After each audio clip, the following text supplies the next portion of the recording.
Bonsoir à tous, bienvenue à ce flash d'information. Ce samedi 5 octobre a été dédié aux enseignants du monde entier. Ils sont célébrés tous les ans à cette date dans plusieurs pays comme la Côte d'Ivoire. L'initiative est de l'UNESCO, l'Organisation des Nations Unies pour l'éducation, la science et la culture. L'UNESCO appelle les gouvernements à faire de l'enseignement une profession de premier choix pour les jeunes. En Côte d'Ivoire, la ministre Kandia Camara a mis à profit cette journée pour célébrer les enseignants dévoués qui s'efforcent à inculquer le savoir. Elle appelle à un enseignement de qualité et invite tous les enseignants à demeurer des modèles pour les élèves et la société.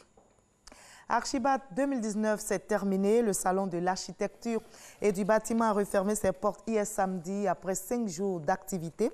Les réflexions ont porté sur diverses thématiques liées au logement. Comment parvenir, par exemple, à un habitat pour tous. Notez que les opérateurs, fournisseurs et promoteurs immobiliers ont échangé et fait des propositions. Les visiteurs ont fait des découvertes et ont renforcé leurs connaissances, comme nous l'expliquent Frédéric Oulaye et Franck Wadio. Plus de 20 000 visiteurs enregistrés cette année contre 15 000 il y a 2 ans. Après 5 jours, le salon de l'architecture et du bâtiment Archibat a refermé ses portes avec des retombées économiques selon des exposants. On a vu beaucoup de clients, on a vu beaucoup de partenaires, on a vu beaucoup de contacts et puis contacts aussi.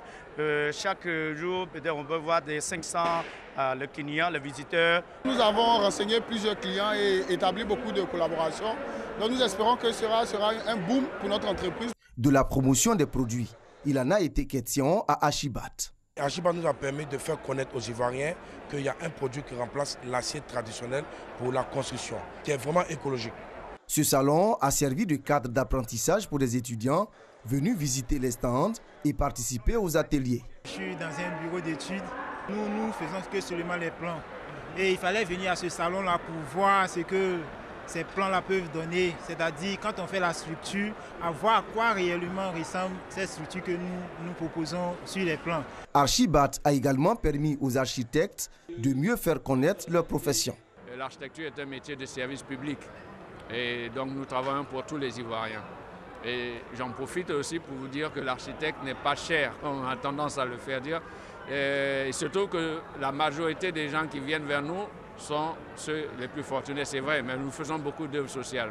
Le salon de l'architecture et du bâtiment est avant tout une plateforme d'échange entre architectes, promoteurs immobiliers, fournisseurs et partenaires financiers et représentants de l'État sur les problèmes du logement.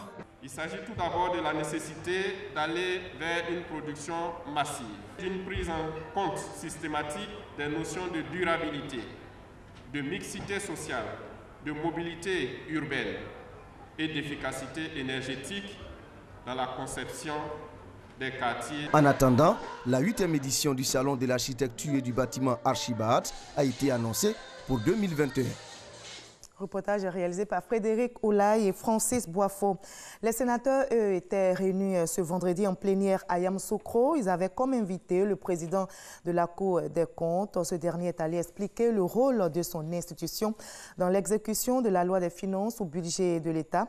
Et ce fut une véritable séance de sensibilisation en prélude à l'examen prochain du budget de l'État, mais surtout des échanges pour outiller les sénateurs à l'effet d'exercer leur mission de contrôle de l'action publique. À l'étranger, l'armée malienne a perdu 38 soldats dans l'attaque de 2 camps par des présumés djihadistes dans le centre du pays à Boulkessi. L'attaque a eu lieu dans la nuit du 30 septembre au 1er octobre. Et 6 jours plus tard, le président Ibrahim Boubacar Keïta revient sur ces événements devant la classe politique malienne.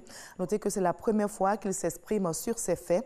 Le président malien juge non opportune les spéculations sur un éventuel putsch militaire à la suite des événements avant de rendre hommage aux soldats disparus. Ces jours de vote en Tunisie, près de 7 millions d'électeurs sont aux urnes depuis ce matin pour élire leurs 217 députés. Ce scrutin législatif à un tour se tient entre les 2 tours de l'élection présidentielle.